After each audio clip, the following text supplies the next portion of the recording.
नाज़रीन और अहम ख़बर शेयर कंदासीं मटियारी खां इरादो न्यूज़ जे रिपोर्टर तामीर लाखो जी।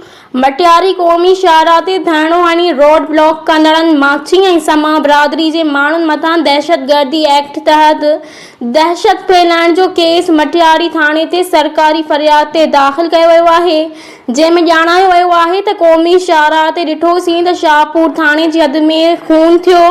लाश खणाए अची क़ौमी शाहराह ब्लॉक कयो।